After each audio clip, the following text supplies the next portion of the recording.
Welcome to குர்கே academy.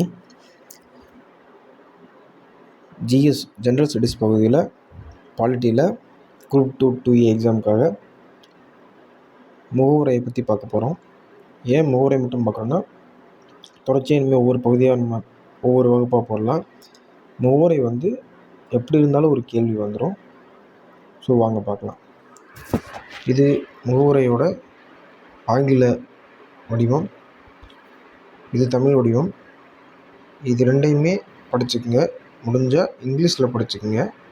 ஏன் இங்கிலீஷ்லனா, question இதுலேருந்து இப்படி வரும்னா, third line of preamble, first line of preamble, இல்லைனா கடைசி லைன் என்ன சொல்லுது அப்படின்னு கேள்வி வந்திருக்கு. ஸோ இங்கிலீஷில் படிச்சுக்குங்க. இது தமிழில் எது உங்களுக்கு சரியுமோ படிச்சுக்கங்க, ஆனால் படிச்சிருங்க. இதில் கேள்வி எப்படிலாம் கேட்டிருக்காங்கன்னா, முகவுரை எவ்வாறு தொடங்குகிறது? இந்திய மக்களாகிய நாம் இந்திய நாட்டின் இறையாண்மை இந்திய நாட்டின் இறையாண்மையும் சமநல சமுதாயமும் சமய சார்பினையும் மக்களாட்சி முறையும் குடியரசாக நிறுவுவோம். அதன் குடிமக்கள் அனைவரும் சமுதாய, பொருளியல், அரசியல், நீதி, எண்ணம், அதன் வெளியீடு, கோட்பாடு, தன்னுரிமை, இதெல்லாம் வருது. ஸோ பார்த்துக்குங்க. நமக்கு நாமே வழங்கிக் கொள்கிறோம், இதெல்லாம் கேள்விகள் வந்தது. ஸோ ப்ரீஆம்பிளில் படித்து வச்சுக்கோங்க. அடுத்து முதல் முகவுரை அமெரிக்கா தான் அவங்க அரசியலமைப்பில் முதல் முகவுரைன்ற ஒரு கான்செப்டை கொண்டு வந்தாங்க. நம்மளோட முகவுரை நமக்கு தெரியும், அரசியலமைப்பு நிர்ணய சபை நம்ம உருவாக்கி தான், அதுலேருந்து தான் அரசியலமைப்பை நம்ம உருவாக்கணும். ஸோ அங்கே நேரு கொண்டு வந்த குறிக்கோள் தீர்மானம், ஆப்ஜெக்ட் ரெசல்யூஷன் அப்படின்னு சொல்லுவாங்க, டிசம்பர் 13, 1946 கொண்டு வந்தார். அரசியல் நிர்ணய சபையால் அது 22 ஜனவரி 1947 ஏற்றுக்கிட்டாங்க. அடுத்து இந்த முகவுரை முன்னுரை தான் முகவுரைன்னு இருக்குது. இந்த முகவுரையோட 4 கூறுகள், அதாவது இது இந்த நோக்கம் எதுக்காக இது இருக்குது அப்படின்றது. அரசியலமைப்பின் அதிகாரத்தின் ஆதாரம் இந்திய மக்கள் அப்படின்றத முகவுரை கூறுது. நம்ம பார்த்தோம், இந்திய மக்களாகிய நாம், நமக்கு நாமே அப்படின்றது மக்களை தான் இதை குறிக்குது. ஸோ அரசியலமைப்போட ஆதாரம், அதிகாரம் எல்லாமே இந்திய மக்கள்கிட்ட தான் பெறுகிறது. அடுத்து இந்திய அரசின் இயல்பு, இது இந்தியாவை இறையாண்மை கொண்ட சோசலிச மதச்சார்பற்ற ஜனநாயக மற்றும் குடியரசு. இந்த இறையாண்மை, சோசலிச மதச்சார்பற்ற ஜனநாயக குடியரசு, இந்த வார்த்தை எல்லாமே முகவுரையில் இருக்குது. அந்த வரிசை தான் பார்த்தீங்கன்னா தெரியும். சாவரின், இறையாண்மை, சோசியலிஸ்ட், சமதர்மம், செக்குலர், மதச்சார்பின்மை, டெமோக்ராட்டிக், ஜனநாயக, ரிப்பப்ளிக், குடியரசு. ஓகேங்களா? இந்த வரிசையும் படித்து வச்சுக்கோங்க. இது கேள்வியில் வந்திருக்கு. அரசியலமைப்பின் நோக்கங்கள், இது நீதி, சுதந்திரம், சமத்துவம் மற்றும் சகோதரத்தை தருகிறது. அரசியலமைப்பு ஏற்றுக்கொள்ளப்பட்ட தேதி, இது நவம்பர் 27, 1949. நம்ம இந்த சோர்ஸ் எல்லாமே எங்கேருந்து எடுத்துருக்கோம்னா, பாலிட்டிக்கல் லக்ஷ்மிகாந்த் புக்கில் இருந்தும், ஸ்கூல் புக்ஸ் ப்ளஸ் எக்ஸ்ட்ரா சோர்ஸ்லேருந்து எடுத்திருக்கோம். ஸோ எல்லாத்தையும் கம்பேர் பண்ணி கொண்டு வந்திருக்கோம். அதனால் பெருசாக தெரியுற மாதிரி இருக்கும், ஆனால் படித்தோம்னா கண்டிப்பாக ஏதோ ஒரு கேள்வி வரும். அடுத்து முகவுரை பற்றி யாராவது என்ன சொல்லியிருக்கான்னு பார்ப்போம். மேற்கோள்கள், பண்டிட் தாகூர்தாஸ் பார்கவா இவர் சொல்லியிருக்காரு, அரசியலமைப்பு சட்டத்தின் மிகவும் மதிப்புமிக்க பகுதி முகவுரை. அடுத்து இது அரசியலமைப்பின் ஆன்மா, அரசியலமைப்பின் திறவுகோல். அதிகமாக கேட்டு இந்த வார்த்தையும் கேட்டிருக்காங்க, அரசியலமைப்பின் திறவுகோல் அப்படின்றது யார் சொல்லணும்னு கேட்டிருக்காங்க. இது அரசியலமைப்பு சட்டத்தால் பதிக்கப்பட்ட நகை, இது அரசியலமைப்பின் மதிப்பை அளவிடக்கூடிய சரியான அளவுகோலாகும். பண்டிட் தாகூர்தாஸ் பார்கவா. அடுத்து எர்னஸ்ட் பர்கர், இவர் வெளிநாட்டுக்காரர். இவர் முன்னுரையை அரசியலமைப்பின் முக்கிய குறிப்பு, கீ நோட் அப்படின்னு சொல்கிறாரு. கீ, திறவுகோல், கீ, இந்த ரெண்டுக்கும் வித்தியாசம் குழம்பிடாதீங்க. இது கீ நோட், முகவுரையின் குறிப்பு, முக்கிய குறிப்பு, அது கீ ஆஃப் கான்ஸ்டியூஷன். ஓகேங்களா? அவர் தனது புத்தகமான, அதாவது எர்னஸ்ட் பர்கர் தனது புத்தகமான சமூக மற்றும் அரசியல் கோட்பாட்டின் மேற்கோள், அந்த புத்தகத்தில் இந்த முகவுரை மேற்கோள் காமிச்சிருக்கார். அடுத்து அல்லாடி கிருஷ்ணசாமி, நம்ம அரசியலமைப்பின் முன்னுரை நாம் நீண்ட காலமாக நினைத்ததை அல்லது கனவு கண்டதை வெளிப்படுத்துகிறதுன்னு சொல்லியிருக்காரு.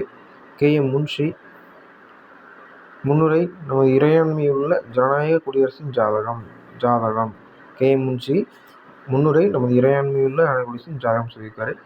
இந்தியாவின் முன்னாள் தலைமை நீதிபதி M. ஹிதாயத்துல்லா, இவர்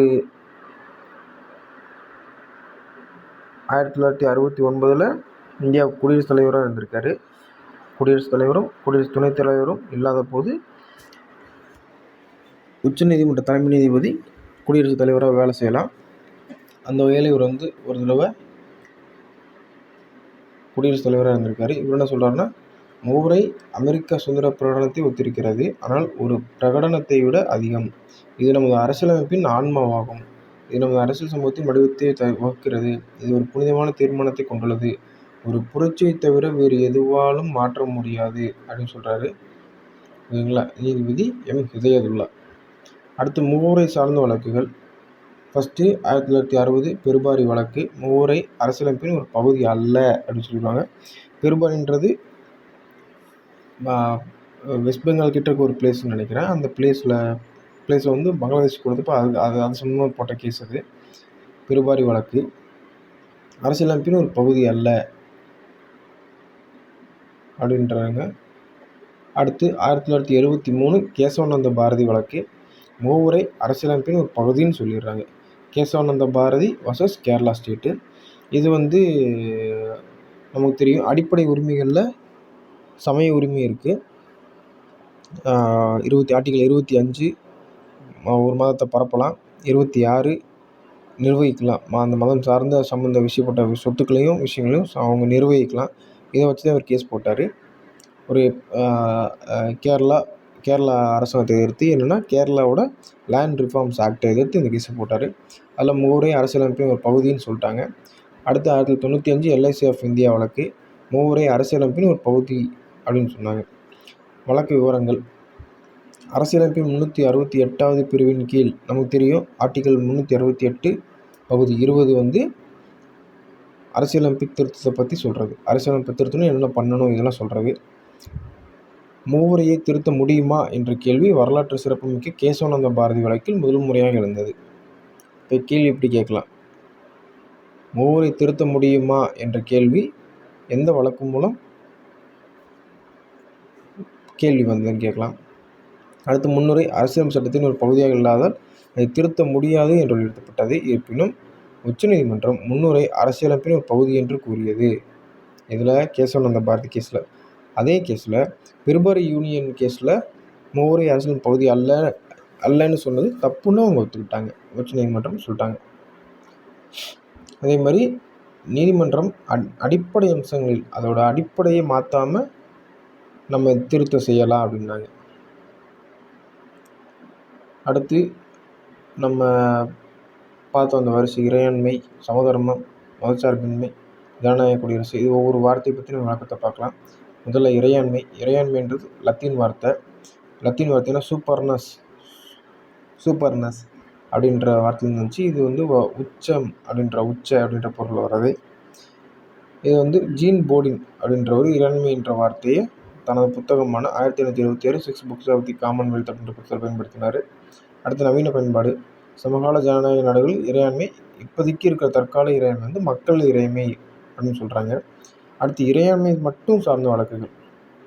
கோபாலன் எதிர் மெட்ராஸ் மாநிலம் நமக்கு தெரியும். ஃபஸ்ட்டு கேஸு நம்ம ரிசர்வேஷனுக்கு அகேன்ஸ்டாக போட்டது ஃபஸ்ட்டு. அடுத்து இந்திரா காந்தி எதிர் ராஜ் நரேன் 1975. இது அடிப்படையை மாற்றாமல் கான்ஸ்டியூஷனை மாற்றலாம்னு சொல்கிற வழக்கு. அடுத்து சமதர்மம்,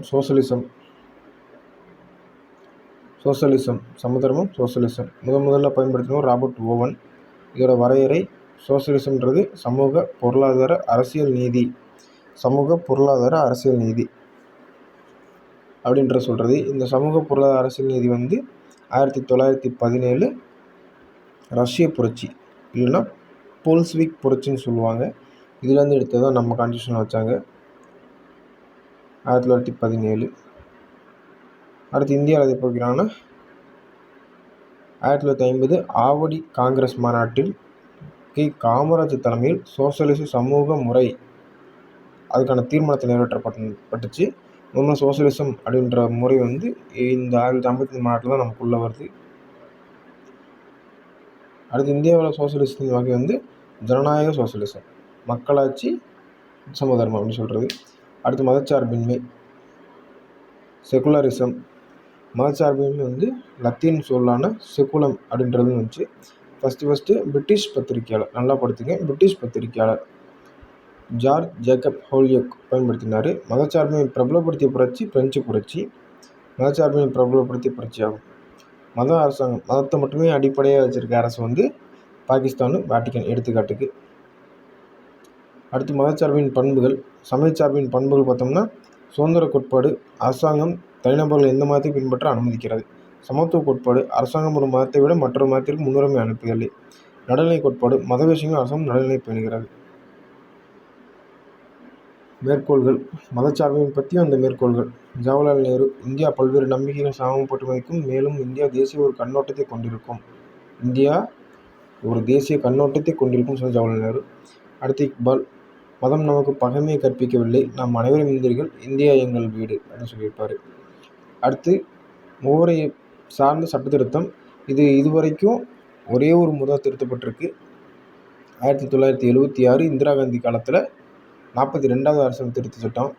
இது ஒரே ஒரு முறை திருத்தப்பட்டுள்ளது. இதில் 3 புதிய சொற்கள் சேர்க்கப்பட்டது. சோசலிஸ்ட், மதச்சார்பற்ற, செகுலரிசம், ஒருமைப்பாடு, ஃபேட்டர்னிட்டி, சகோதரத்துவம்னு சொல்லுவோம் தமிழில், ஒருமைப்பாடு, இது 3 வார்த்தை சேர்த்தாங்க. ஸோ இவ்வளோ தான் ப்ரியாம்பிள். இதில் வந்து கண்டிப்பாக எப்படி இருந்தாலும் ஏதோ ஒரு கேள்வி வரதுக்கு வாய்ப்பு இருக்குது. ஸோ ப்ரியாம்பிளை படிச்சுக்கோங்க, பாருங்கள். தேங்க்யூ.